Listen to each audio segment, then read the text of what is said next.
Coucou mes loulous, j'espère que vous avez passé une bonne semaine. En tout cas, moi, je vous embarque avec moi pour vous montrer la mienne. C'est parti! Alors le week-end dernier, j'ai été invitée à un anniversaire et j'ai découvert qu'il existait des escape games d'apéro. Voilà, j'ignorais totalement que ça existait. Alors je vais vous expliquer en quoi ça consiste. C'est tout simplement, une boîte qui contient, des boissons et de la nourriture pour faire un apéro. Sauf qu'en fait, il y a des cadenas et plein de boîtes, en fait, à déverrouiller. C'est bien serré, c'est fermé par des chaînes et on va devoir résoudre, des énigmes pour trouver les codes des cadenas et résoudre les casse-têtes pour avoir accès à l'apéro. Mais ce que j'ai bien aimé, c'est qu'on débloque au fur et à mesure, donc c'est pas trop frustrant. On peut manger au fur et à mesure qu'on débloque les aliments et les boissons. Voilà, c'était super chouette. Ça nous a pris pas mal de temps quand même, mais on a réussi. Pour une fois, je m'étais bien organisée, j'avais réussi à finir toutes mes tâches professionnelles avant de partir, donc j'ai pu rester dormir sur place. Et le lendemain, c'était chouette, on a fait des jeux de société et des jeux vidéo. J'ai passé un bon dimanche. L'écran de chargement de Out of Space, ça me fait délirer. On dirait des conseils pour ma propre vie. J'adore les jeux en coop. Là, c'est Plate Up. C'est un peu le même genre qu'Overcooked. Tu gères un restaurant, tu gères la cuisine, tu sers les clients, etc. Donc c'est sympa, mais il faut être vraiment bien organisé. C'est un vrai travail d'équipe. Je voulais revenir aussi sur une chose importante. Si vous me suivez sur les réseaux sociaux, vous l'avez peut-être remarqué, mais actuellement, je porte une attelle. Tout simplement parce que j'ai fait une mauvaise chute de ski et je me suis blessée au genou, donc malheureusement, je dois me déplacer en béquille et je ne serai pas en mesure de faire les salons de l'érotisme de février. Mais la bonne nouvelle dans tout ça, c'est que j'ai plus de temps pour vous répondre sur Reveal. N'hésitez pas à venir me parler. Le dimanche soir, c'était la route du retour. J'ai passé un bon week-end, mais j'étais vraiment fatiguée, j'avais besoin de repos, donc voilà, ça me faisait du bien de rentrer.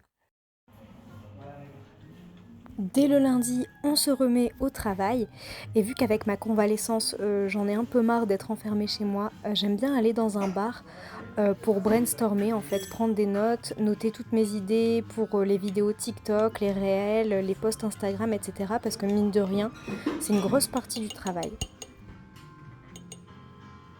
Du coup, chaque semaine, je cale des créneaux pour mes créations de contenu, mais pas forcément le contenu pour mes plateformes privées, mais aussi, on a tendance à l'oublier, comme je le disais précédemment, tout ce qui va être création de contenu pour les réseaux sociaux, donc les vidéos TikTok, Instagram, les stories, etc. Il faut trouver les idées, tourner les vidéos, faire le montage de ces vidéos aussi, trouver des musiques, adéquates et mine de rien, ça prend vraiment, pas mal de temps. Franchement, quand j'ai commencé ce métier, je pensais pas que ça me prendrait autant de temps, tout ce qui était, community management finalement et animation des réseaux.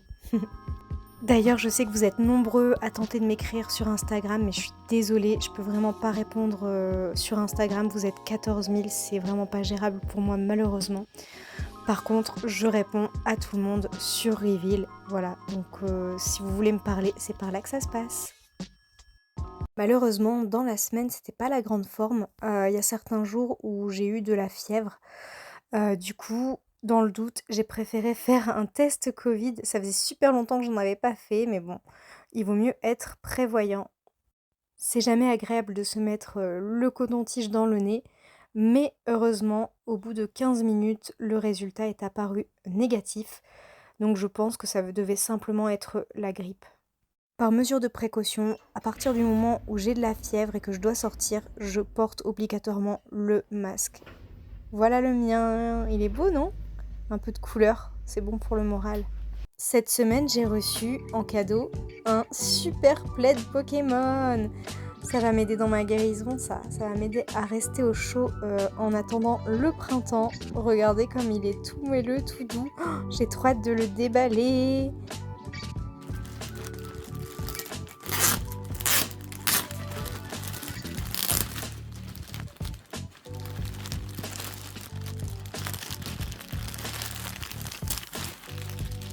Je le sors de son emballage. J'enlève l'étiquette et oh là là, il est trop doux. En plus, je suis trop contente parce que c'est les starters de la Gen 1, donc de Kanto. C'est mes Pokémon préférés, c'est ma génération préférée. Enfin, la première et la deuxième génération, plus précisément. Je suis une grande nostalgique vu que j'ai grandi dans les années 90. Et vous, les fans de Pokémon, n'hésitez pas à me dire dans les commentaires quelle est votre génération préférée. En tout cas, c'est vraiment un cadeau qui fait super plaisir parce qu'avec la crève, ça va m'être bien utile. Je vais pouvoir rester au chaud.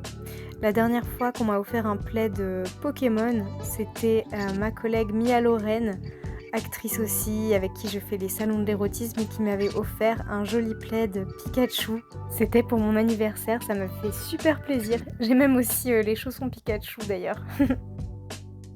Et me voici bien au chaud avec Dracofeu.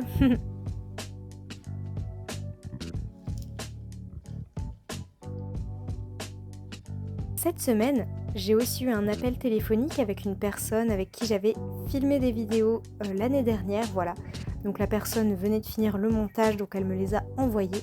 Donc c'est une partie importante aussi de notre métier, c'est de s'appeler entre créateurs, créatrices de contenu, se mettre d'accord sur les dates de sortie et sur les tarifs et sur la communication. On se retrouve du coup pour l'essayage de la semaine. Alors cette semaine, qu'est-ce qu'on a? On a deux petits strings juste ici là. Voilà. Donc un noir basique et un violet, ma couleur préférée, je suis trop contente. On va essayer ça tout de suite. Donc pour les curieux, ça se passe sur Reveal. Et pour YouTube, on se retrouve tout de suite. Quand on est créateur ou créatrice de contenu, une grosse part de notre travail, c'est aussi le montage vidéo. Voilà, ça prend pas mal de temps. Moi, comme logiciel, j'utilise Shotcut.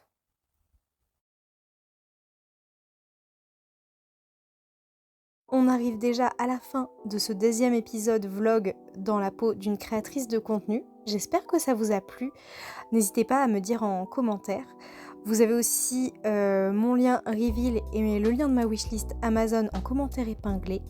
Et je vous souhaite une très bonne semaine et je vous dis à la semaine prochaine. Gros bisous!